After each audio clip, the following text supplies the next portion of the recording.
بليف بروسيا بيفندين بين أنقرة وشاميد أحمد علي شرو وكاري سياسي دوسلدورف ألمانيا ميفاني منه سلاف بوتككي أحمد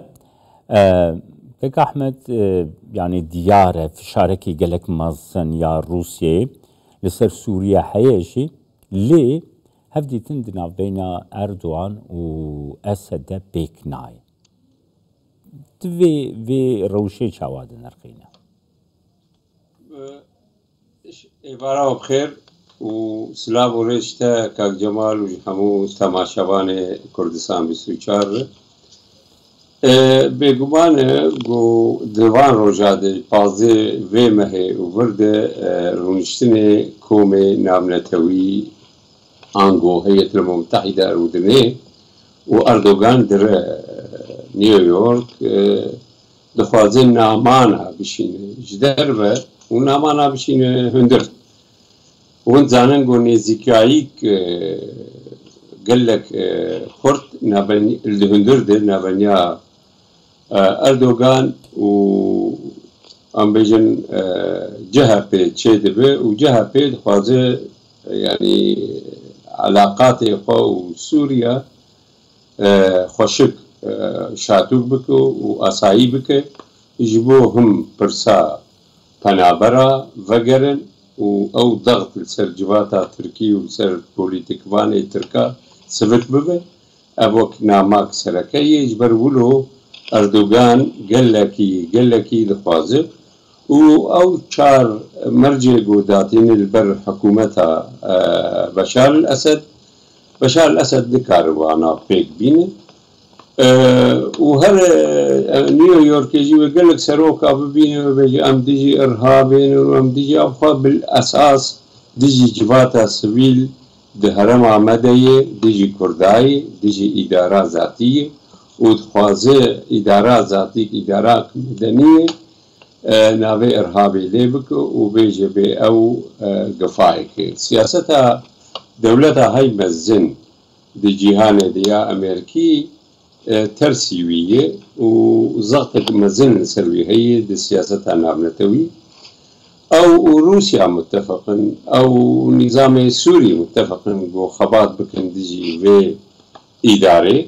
لبراسي أو جو و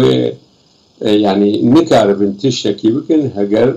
أمريكي الورن وأمريكي هبونا خزيدة تردكن بيستردكن كيكي أحمد أجراكو روسيا أفقاس مثلا لسرفي مجاري رادوست لافروف داخوياني دا أشتر بيجم نونري بوتيني سوريا داخوياني دا ماريا زاخاروفا جهي داخوياني دا يعني جالي روسيا و داخوازك جلك زيده هيكو أنقرة وشام نزيكي حفتو براسي دنك حبكي قدم اللي وقت من فهمكر يعني هالوسطى روسيا إيرو ودبلوماسيا ويتشد يكيتيان نتواده ونشه وزير الدربة لافروف داخليانيوي شكوتي جي لاوازيا شر روسيا بأوكرانيا بإيطاليا وشريوي يعني ام بيجن بالناتو يعني هشكرا دكن وقت يقول لواز بوي الويدكي اللي سوري جي لواز بوي ودخوازي يعني خوفكشين جي سوري اجبرويه كي بتركار قال لك خنيزيك دكي امريكي جي موقف دستين جي تركا بتشاوات اندام دناتو ده وت كسي قارشي مرة تدو تسين وتدو سوي وتبير سكنة دبي شغلة جبر ولو جي يعني أب طنجاياغو دبلوماسيا روسي دكبيه وان داخويانا چه سر زمانه لافروف چه سر زمانه نونري روسيا د مجلس الأمن ده يعني أولكاري ده ناويشي انجمن أولكاريا نابنتوي ده در هاوي ده أو طنجايغو نشان ده روسيا يعني جوي آلي دخوازه جو آريكار بتركار بدولتا تركيا جو قضاء لسر تجربة ام بيجن ريبريا خسر باكر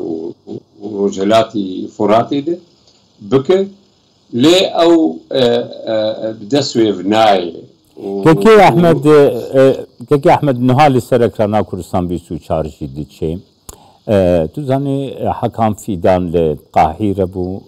دليقة عربي ده قاباقو حكام فيدان قوتار پیشکش کری وزير دروي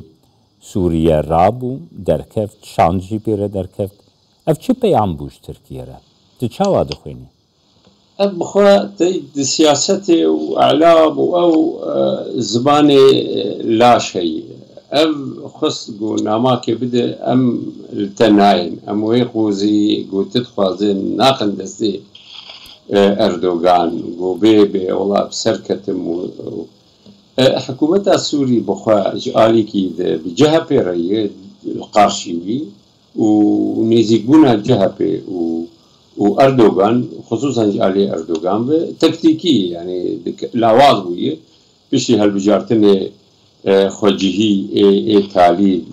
از باور مها پنجاده بو درواز بو خونیزی کی جها پیکر و دوری مها پیکر يعني دفرد نظام سوري جوي آلي وينا دخوازي جير بيجي از يعني دانو سندني خبتر اسايي ناكم وز خرط ناكم جالية دواد يعني سوريا بخوان نبدا السيقوي دبن ضغطة ايراني دي ونزانن جالية هرمي دي صراع زيدي بين 6 صالي نابنيا ايراني وتركا دي هي اف صراع سر هرمي وسر نفوذي ايراني دكتاتي ويل سر بشار هي تشج عليه مادي تشج عليه اداري تشج عليه حمو عليه نفوذ ايراني لسر سوري قالك مزنه وشخوا وندزانه جالي كي دخواسقو اوجي دريا خده ايريشي اداري بك قصد بك ليه بسر نكت يعني نا ايران ونا تركي جبرقو قصد باري وي هيزن ابنتوين هي خرد جيهان ناتو امريكا ودولتي بير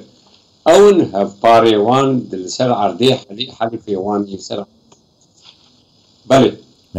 گلک سپاس بوده که احمد علیش رو وکاری سیاسیش دوسلدورف گل سر چاویم